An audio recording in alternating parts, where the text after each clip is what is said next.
Assalamualaikum warahmatullahi wabarakatuh. Bismillahirrahmanirrahim. Alhamdulillahi rabbil alamin. Wa bihi nasta'inu ala umurid dunya waddin.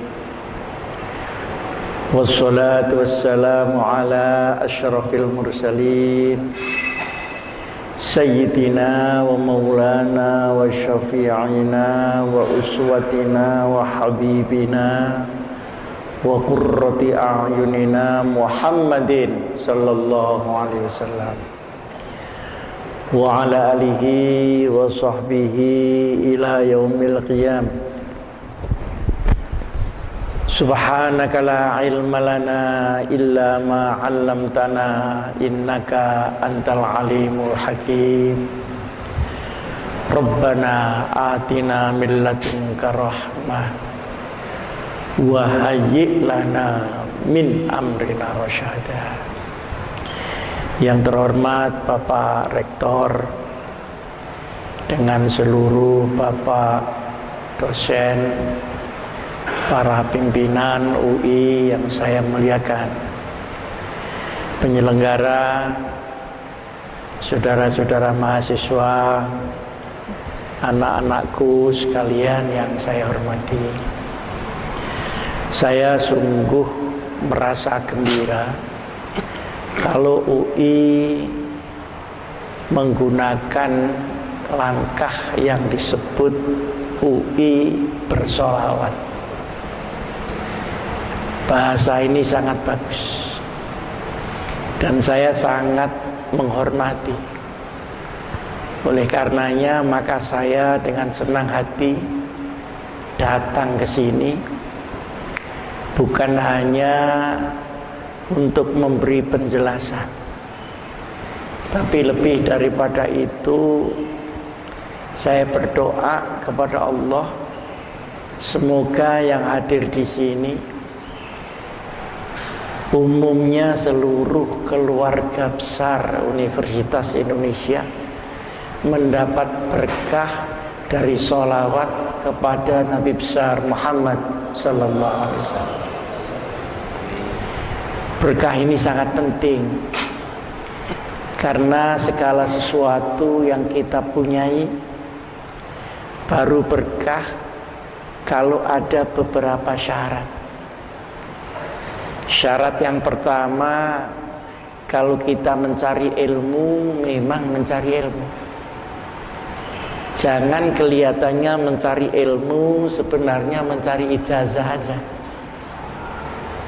Ijazah harus ikut ilmu, tidak boleh ada ijazah berdiri sendiri. Orang yang mencari ilmu pun kadang-kadang ilmunya berkah.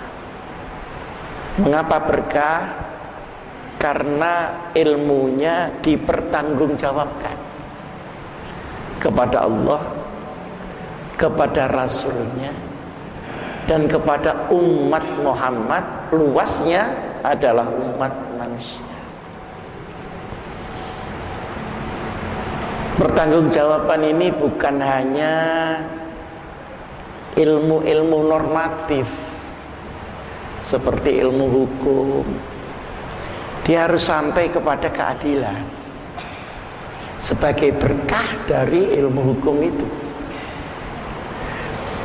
Tapi kalau ilmu hukum cuma sampai kepada teks hukum, menggunakannya juga digunakan untuk makelar hukum, akhirnya banyak sarjana hukum yang pada masuk hukuman sekarang. Berarti ilmu itu kehilangan berkah.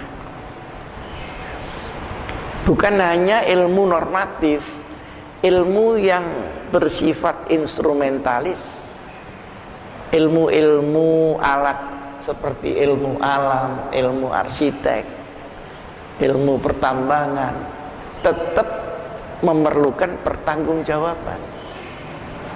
Nah, pertanggungjawaban ini tidak jadi satu dengan ilmu. Dia adalah bagian dari hidayah Allah Subhanahu wa taala. Dan itu kita bisa minta melalui sholawat kepada junjungan kita Nabi besar Muhammad sallallahu alaihi wasallam. Kita ingin supaya anak-anak dari UI besok menjadi pemimpin-pemimpin umat, pemimpin masyarakat dan pemimpin negara yang mempertanggungjawabkan ilmu dan kepemimpinannya kepada Allah, kepada Rasulnya, dan kepada umat. Jenis yang kedua adalah ilmu yang mubazir. Ilmunya banyak, tapi berhenti banyak aja.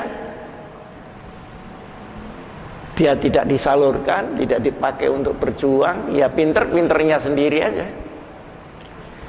Ilmu begini mubazir dan suka lupa, suka hilang.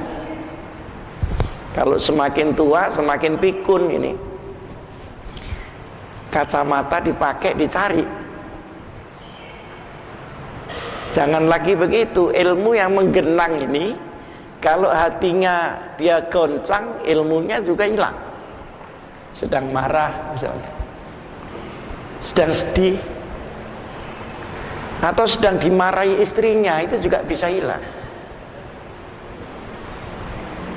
Nah, yang ketiga adalah ilmu yang digunakan tidak semestinya. Kita lihat antara sarjana ekonomi jumlahnya dengan kenaikan kemakmuran rakyat kan tidak imbang. Jumlah ahli-ahli kebudayaan dengan merosotnya akhlak kan tidak imbang. Kenapa? Karena digunakan tidak bersama-sama dengan hidayah Allah Subhanahu wa taala. Dan di dalam hadis disebutkan man izdada ilman wa lam yazdad huda lam yazdad minallahi illa bu'ada. Barang siapa ilmunya semakin bertambah, tapi hidayah Allah tidak bertambah menyertai ilmunya ini, maka ilmu akan diperintah oleh nafsunya, tidak lagi oleh hidayah itu. Maka dia akan semakin menjauh dari kebenaran Allah Subhanahu wa taala. Nah, ini harapan kita untuk intelektual masa depan. Lalu posisi sholawat di mana di dalam pengembangan keilmuan itu? Yang perlu saudara-saudara dan anak-anak ketahui bahwa bersolawat, termasuk membaca sholawat, itu perintah Quran dan perintah hadis. Dan perintah itu langsung. Artinya orang membaca sholawat itu perintah Allah dan perintah Rasulullah sallallahu alaihi wasallam. Yang perintah Quran, innallaha wa malaikatahu yusalluna 'alan nabi. Terusnya, ya ayyuhalladzina amanu sallu 'alaihi wa sallimu taslima. Allah dengan seluruh malaikat memberikan hormat dan salam kepada Rasulullah. Yusalluna itu artinya hormat dan salam. Lalu karena demikian, ya ayyuhalladzina amanu, wahai orang-orang yang beriman, bersolawatlah. Lah ini kan ada perintah. Tidak ada fi'il amr di sini. Sallu alaihi, kepada Muhammad, wasallimu, dan beri salam. Taslima. Kalau di dalam bahasa Arab, sallimu itu memberi salam. Kalau sallimu taslima itu artinya berilah salam sepenuhnya. Jadi kalau ada dua kata yang diulang begitu, sallimu taslima atau sallu sholatan, nah itu kan diikuti begini, artinya kesempurnaan daripada salam itu. Nah ini kan sudah perintah. Yang hadis menunjukkan martabat daripada sholawat itu. Man shalla alayya sholatan sallallahu alaihi asyra. Barang siapa yang memberikan sholawat dan salam kepada saya sekali, maka Allah akan mengirim keselamatan 10 kali lipat. Ada seorang ulama yang memberikan ilustrasi. Ini bukan hadis ya, ilustrasi. Rasulullah adalah hamba Allah yang dijaga dari kesalahan. Sebetulnya tidak memerlukan apa-apa dari kita. Kita yang memerlukan dari Rasulullah. Ibarat bejana, Rasulullah sudah penuh air. Tidak memerlukan air dari kita. Tapi karena justru dia penuh, maka ketika kita memberi air, air itu akan kembali tumpah kepada kita lagi.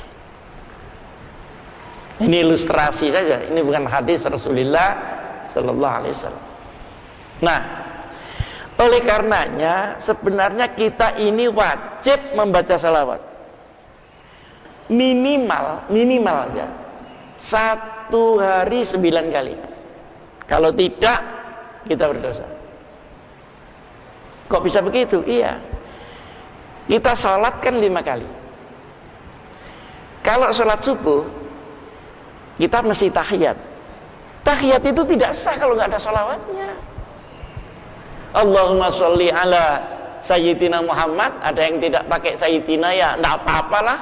Allahumma sholli ala Muhammad wa ala ali Muhammad. Jadi dipanggil namanya aja, jambal aja gitu. Mat gitu. Nggak apa-apa juga. Kama shallaita ala Ibrahim. Kalau zuhur tahiyatnya berapa kali? 2 kali. Tahiyat 2 kali itu kalau nggak ada selawatnya juga nggak sah 1 rakaat itu. Ini menurut fikih Imam Abu Abdullah Muhammad bin Idris Asy-Syafi'i radhiyallahu anhu. Berarti kan sudah 3. Asar 2 kali. Tahiyat awal dan akhir. Maghrib 2 kali. Kan sudah berapa itu? 7. Isya 2 kali, 9. Tidak bisa tidak. Bahkan sholat yang di luar sholat wajib pun pasti harus menggunakan sholawat. Misalnya sholat sunat, termasuk sholat gaib. Saya tadi di Masjid Al-Hikam baru mengadakan sholat gaib untuk Al-Maghfurlah Kiai Abdullah Fakih. Itu Allahu Akbar yang kedua isinya sholawat. Allahu Akbar yang kedua isinya sholawat. Nah kalau tidak juga harus diulang itu sholat. Jadi hubungan kita dengan Nabi besar Muhammad Sallallahu Alaihi Wasallam kemudian merupakan jembatan menuju Allah dengan melakukan seluruh ajalannya adalah link yang tidak boleh diputus. Maka kalau ada orang bilang kita pakai Quran aja, tidak usah pakai hadis, itu salah.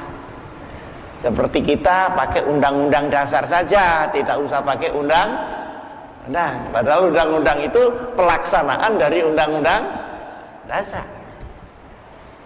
Seperti itu kira-kira. Nah, di luar itu sangat dianjurkan membaca sholawat.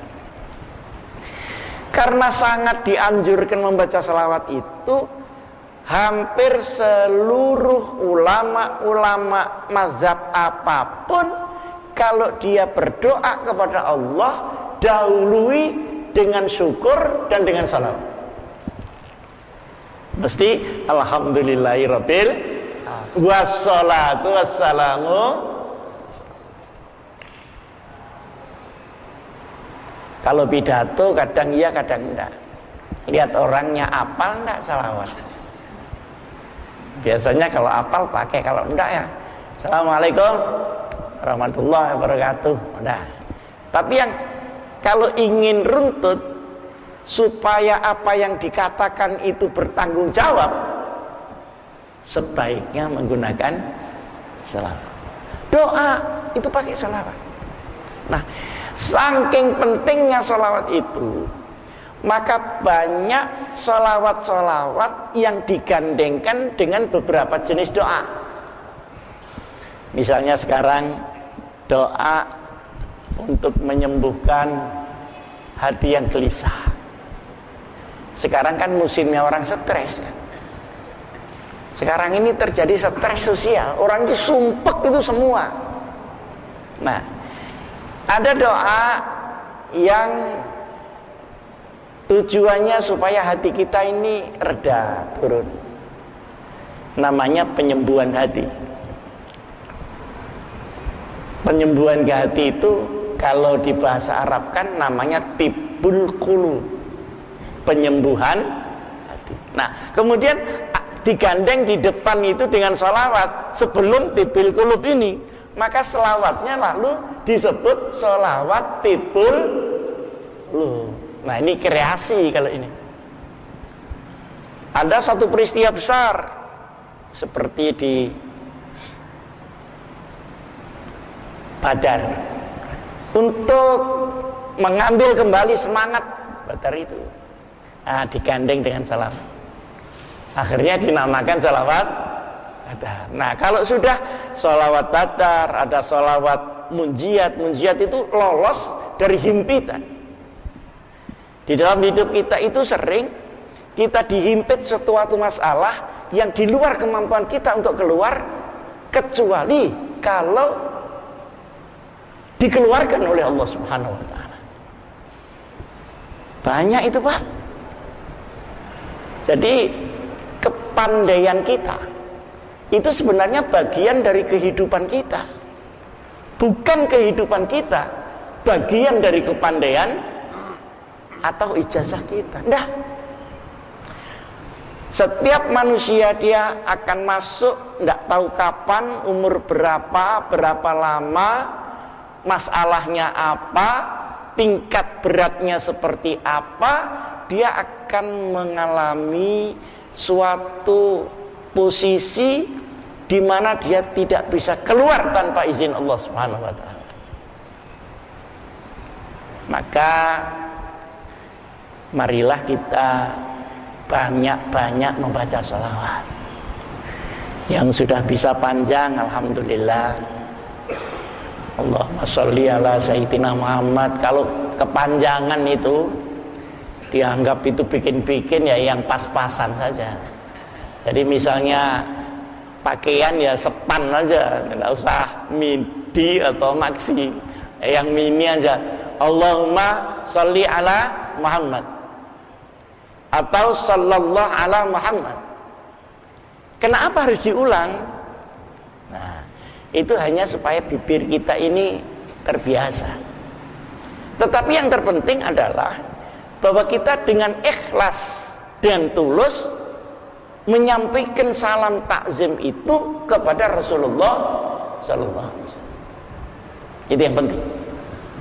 Nah, tingkat ketakziman kita itu tidak bisa diukur dengan omongan kita saja, tapi harus diukur dengan hati kita. Lalu tadi hadis Rasulullah sallallahu alaihi wasallam yang tadi saya sebut, man shalla 'alaiha sholatan sallallahu alaihi asyra. Berarti cabang kegunaan sholawat itu banyak. Minimal ada 10. Tapi 10 ini tidak diterangkan bidang apa saja. Kita bisa menduga-duga. Pertama apa? Sholawat akan membuat emosi kita menjadi turun, menjadi stabil. Stabilitas emosi akan menumbuhkan power pada spiritualisme kita. Kita ini kan punya rasio. Rasio itu cerdas, tapi tidak ada jaminan benar. Karena apa? Karena masih tergantung siapa yang menggunakan rasio itu. Nafsu kita, apa nurani kita. Di bawahnya itu ada emotion, rasa. Di sini rasio, di sini rasa. Nah, rasa ini yang sangkut pautnya dengan nurani yang disebut spirit atau spiritual. Dengan membaca salawat berkali-kali secara ikhlas, maka akan ada stabilitas daripada emosi kita. Nah, stabilitas inilah yang kemudian menjadi mengendap di dalam power spiritualisme kita. Lalu kira-kira berapa kali? Ya pokoknya secapeknya aja. Nggak usah dihitung kali-kali kok, seperti pakai kalkulator aja. Semakin banyak semakin baik, sesuai dengan kebutuhan dan sesuai dengan tantangan. Pada tantangan yang berat kita baca yang banyak, pada tantangan yang biasa kita baca secara rutin. Yang kedua, ini yang saya kemukakan, ini teori Imam Ghazali. Yang kedua, salawat ini kalau sudah masuk pada emosi dan masuk kepada spiritual karena keikhlasan kita, maka akan membimbing pikiran kita dari banyak menuju lurus. Orang yang pinter, isi pikirannya ini banyak, tetapi banyak ini belum tentu lurus. Bisa saja banyak itu belok-belok penggunaannya. Maka sholawat akan meluruskan. Apa semestinya ilmu harus dipakai, apa semestinya rahmat harus dipakai. Karena setiap rahmat menuntut tanggung jawab. Ketika kita bertanggung jawab terhadap rahmat, namanya syukur. Kita akan ditambah oleh Allah, minta atau tidak. La in syakartum la azidan. Tapi belum tentu orang yang namanya syukur itu mesti syukur, belum tentu. Saya punya teman Abdul Syukur, pekerjaannya mengeluh setiap hari. Ada juga orang ahli tasawuf, tapi pekerjaannya minta-minta. Rakus. Bisa terjadi, bisa. Karena ilmu tasawuf itu ada di sini. Apakah yang di sini itu turun ke sini apa tidak? Konduktornya antara lain Al-Quran dan sholawat kepada Nabi besar Muhammad Sallallahu Alaihi Wasallam. Yang ketiga, kita ini hidup tidak dalam alam kosong. Kita masuk di dunia ini, dunia sudah hiruk pikuk seperti ini. Dengan segala tantangannya, dengan segala fitnahnya, dengan segala perjuangannya. Itu sudah begini dunia ini isinya. Tilka sunnatullah wa lan tajida li sunnatillahi tabdila. Ada kejujuran, ada kemunafikan, ada kekasaran, ada kesabaran, ada ketergesa-gesaan, ada kerakusan, ada kemunafikan, semua sudah ada. Baru kita masuk di dunia lain. Nanti ditarik lagi, diganti generasi yang akan datang, kondisi dunia dia begitu itu. Maka sholawat dia akan berfungsi pertama, ketahanan orang itu di dalam menghadapi aroma dunia yang tidak seperti yang kita inginkan. Kalau kita ini disalahi orang kita tahu Pak, masih kita bisa pakai rasio kita. Tapi kalau kita disalahi orang kita tidak tahu gimana? Disinilah sunnah. Jadi sekaligus sholawat itu menjadi benteng dari kehidupan kita. Manakala diterima oleh Allah Subhanahu wa ta'ala. Kelanjutan benteng itu, kelanjutan benteng. Walau serangannya dahsyat, menurut sabda Rasulullah sallallahu alaihi wasallam, ketika kamu tidak kuat menghadapi prahara, maka bentengilah dirimu dengan selawat. Kalau tidak cukup, berpuasalah. Puasa itu juga luar biasa. Yang ikhlas kepada Allah. Kita di dunia ini kita tidak bisa minta dunia seperti mau kita. Jadi dunia semuanya soleh, semuanya jujur, tidak ada yang fitnah, tidak bisa. Yang bisa itu kita minta kepada Allah supaya diselamatkan dari seluruh aroma dunia. Qul a'udzu birabbil falaq min syarri ma khalaq. Coba perhatikan, min syarri ma khalaq, dari kejahatan yang dibuat, diciptakan oleh Allah. Jadi Allah menciptakan itu. Allah menciptakan Islam, Allah menciptakan musuh Islam.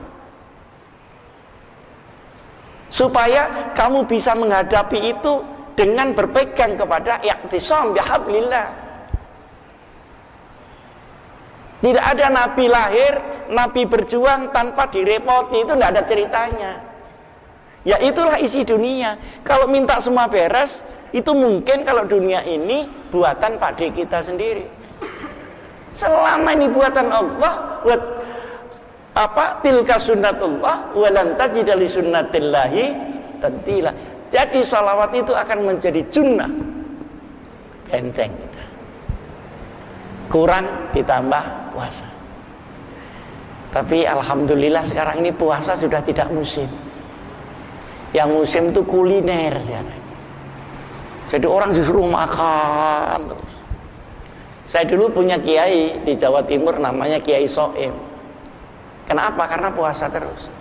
Tapi di Depok ada Muhammad Soim makan terus. Ya terus masuk ceramah ini kalau nggak ada snacknya kurang sedap kan. Tapi satu ketika coba kita kendalikan perut, seks, kita kendalikan panca indera, pikiran, emosi dan spiritual, maka itu akan menjadi power baru. Inilah sholawat kepada Nabi besar Muhammad sallallahu alaihi wasallam. Nah, kalau maulid itu lain lagi. Kalau maulid, ingat saya besar-besaran itu baru zaman Salahuddin Al-Ayyubi yang besar-besaran. Jadi sebetulnya maulid Nabi itu teori dakwah. Karena yang dihadapi banyak umat Islam gini begini, maka kita adakan maulid Rasulullah dengan diisi salawat, diisi mau'izah untuk menghadapi semuanya itu. Nah, kalau ini bikinan kita yang maulid. Oleh karenanya maulid tidak usah tepat waktu, harus tanggal 12 itu. Lihat kesempatan mubaliknya. Nanti kalau mubaliknya kesempatannya tanggal 15 ya nggak apa-apa tanggal 15. Nah apa wong itu bukan syariat langsung. Yang syariat langsung adalah sholawat kepada Nabi besar Muhammad sallallahu alaihi wasallam. Nah menurut saya karena ini baik, kenapa tidak dipakai? Dulu memang Rasulullah sallallahu alaihi wasallam tidak pernah mengundang orang kampung untuk mauludan. Tetapi Rasulullah selalu mengingat hari kelahirannya. Satu ketika pada hari Senin, sahabat Rasul tanya kepada Rasulullah, Rasul, kenapa saya lihat Rasulullah sering berpuasa hari Senin? Sekalipun tidak selalu. Karena kalau selalu menjadi wajib. Kalau sering menjadi katanya, kata beliau, yaumal isnain yauma wulidtu. Hari Senin ini hari kelahiranku. Oleh karenanya saya kasih tanda dengan puasa. Nah, ini bedanya Nabi Muhammad dengan Muhammad belakangan ini. Kalau Muhammad belakangan ini hari ulang tahun pakai pesta apa pakai puasa? Alhamdulillah. Para hadirin hadirat yang saya muliakan, dengan demikian kalau dengan puasa semakin tua dia akan semakin mendekat kepada Allah, bukan semakin kolesterol gitu Mas. Nah, perkara maulid dan sebagainya sebenarnya itu adalah kreativitas perjuangan. Nah, banyak yang tidak suka, dikiranya itu melanggar agama. Enggak. Ma warada fi syar'i mutlaqan wala dhabita lahu wala fil lughah yurja'u ilal 'urf. Sesuatu yang didiamkan oleh Quran dan hadis oleh Allah bukan berarti Allah lupa. Itu adalah kebebasan kamu untuk melakukan kreativitas. Baru dia disebut salah kalau dia menabrak pilar pokok daripada syariat Nabi besar Muhammad sallallahu alaihi wasallam atau membuat amandemen terhadap masalah-masalah pokok. Karena siang kita ke susu, kita amandemen sekarang. Rakaatnya 3 aja cepet-cepetan. Nggak bisa itu. Atau kita membuat karangan-karangan sendiri yang bertentangan. Kalau karangan sendiri bersifat metodologis untuk pengembangan agama, itu justru diperintahkan. Dan masing-masing kita diakui oleh Islam bahwa kita mempunyai perbedaan-perbedaan, tapi perbedaan itu harus dita'arufkan. Syu'uban wa qabaila lita'arufu, saling kenal. Coba perhatikan baik-baik. Kalau orang disuruh saling kenal antara satu dengan yang lain, berarti antara satu dengan yang lain itu beda apa sama? Mesti beda. Kalau sama ada apa mesti ta'aruf? Ya sudah sama gitu aja. Nah, berarti masing-masing ada kultur, ada subkultur, ada civilization yang berbeda. Coba ini tukar menukar. Tetapi posisi daripada kreativitas itu ada sendiri. Jadi sebenarnya seperti demokrasi itu built-in di dalam Islam sendiri. Cuma porsinya seberapa. Kita tidak bisa berdemokrasi untuk menghapuskan sholat. Kita tidak bisa berdemokrasi untuk menentang Allah Subhanahu wa ta'ala. Tapi apa yang didiamkan atur sendiri.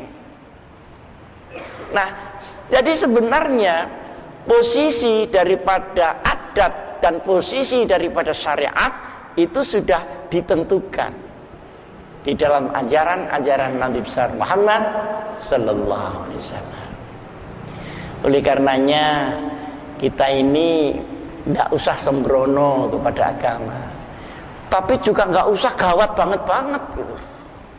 Kalau gawat banget selisih sedikit nanti diharamkan, dikafirkan. Ulama-ulama kita dulu kerjaannya mengislamkan orang kafir. Loh kok sekarang kerjaannya mengkafir-kafirkan orang yang sudah Islam? Kan tambah entek. Entek itu bahasa Indonesianya. Tambah apa? Tambah habis. Iya kan? Seandainya dia kafir betulan. Seandainya loh ya. Masa dikafir-kafirkan begitu? Mesti harus diangkat pelan-pelan supaya masuk Islam. Dan itu step-step Pak.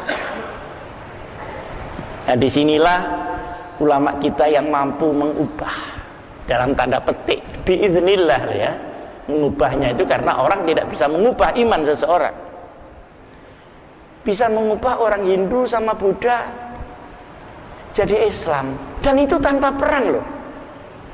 Tidak ada perang agama di Indonesia. Yang ada perang kemerdekaan, ada perang antar kerajaan, ada politis sifatnya.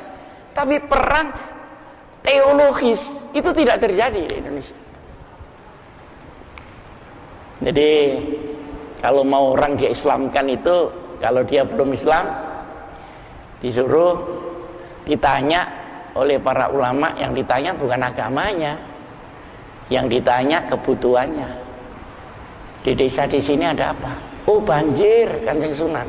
Didoai, mudah-mudahan tidak banjir. Rabbana hawalaina. Akhirnya hilang banjir itu.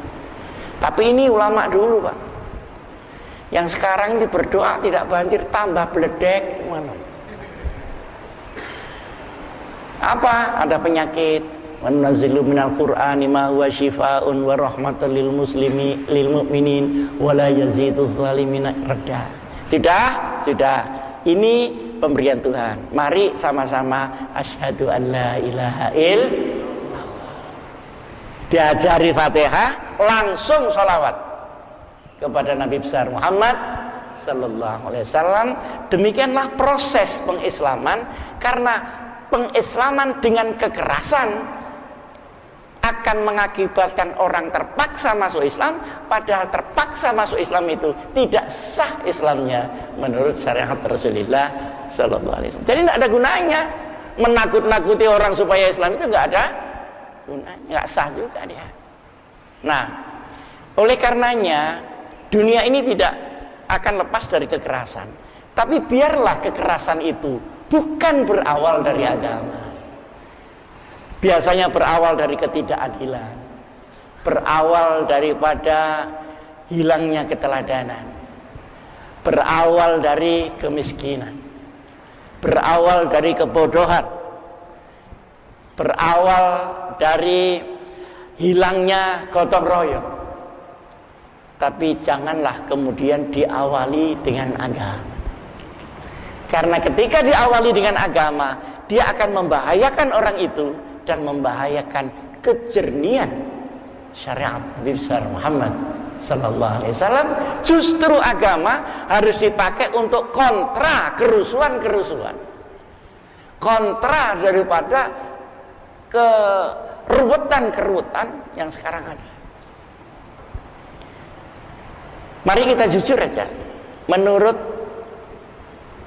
saudara-saudara para mahasiswa, Indonesia ini lancar-lancar saja apa ruwet?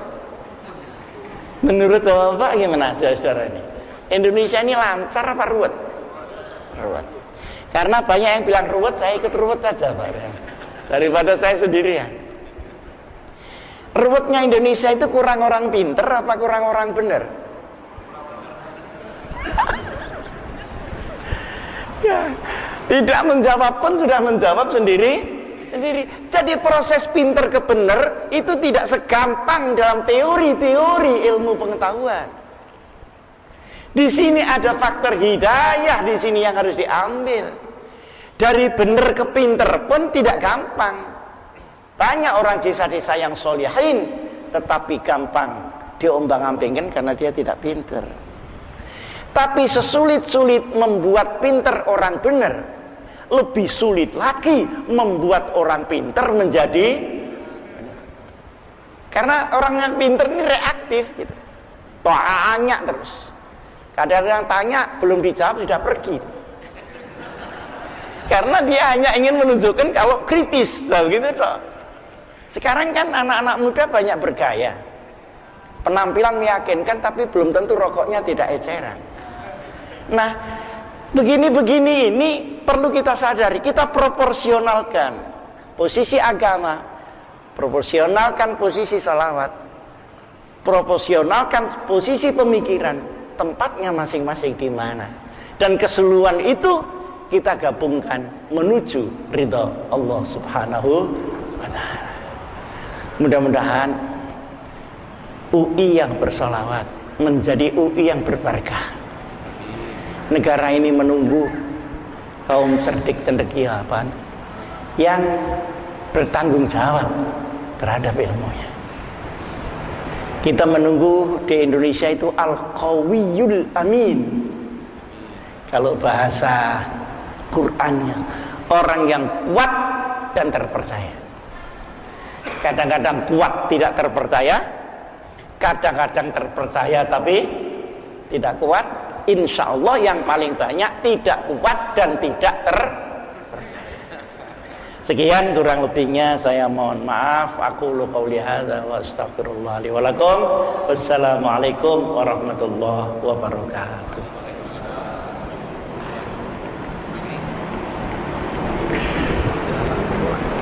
Oh, doa.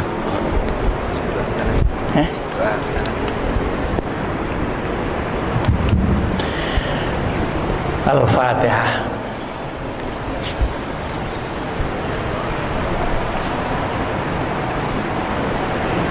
Mari kita mulai dengan sholawat kepada Nabi besar Muhammad sallallahu alaihi wasallam dengan seluruh kekhusyuan, keikhlasan kita untuk menghormati Rasulullah agar kita menjadi manusia terhormat, memuliakan Rasulullah agar kita menjadi orang mulia,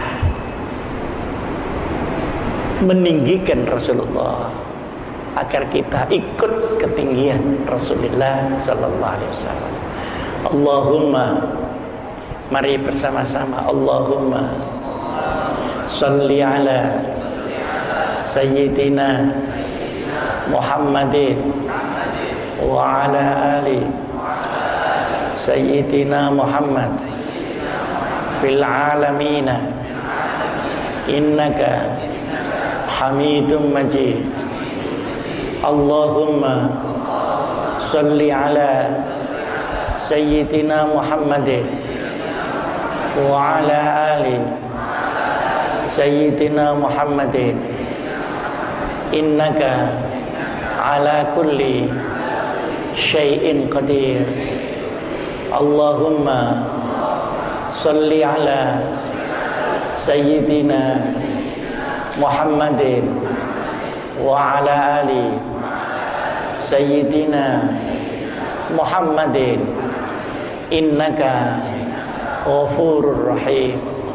Allahumma salli ala sayyidina Muhammadin wa ala ali sayyidina Muhammadin fil alamina innaka afuwwun karim.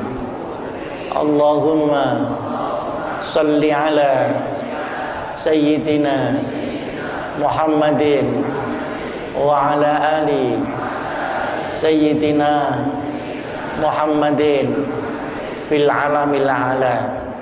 Allahumma salli ala sayyidina Muhammadin wa ala ali sayyidina Muhammadin innaka raufur rahim.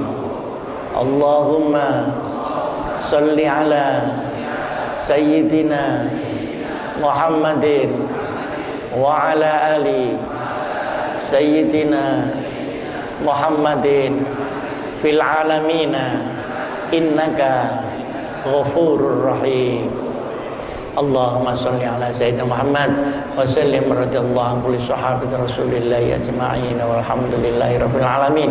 Rabbana hab lana min azwajina wa dhurriyyatina qurrata a'yun waj'alna lil muttaqina imama waj'alna lil muttaqina imama waj'alna lil muttaqina imama. Rabbana wa atina ma wa'adtana ala rasulika wa la tukhzina yaumal qiyamah innaka la tukhliful mi'ad. La ilaha illa anta subhanaka inni kuntu minadh dhalimin.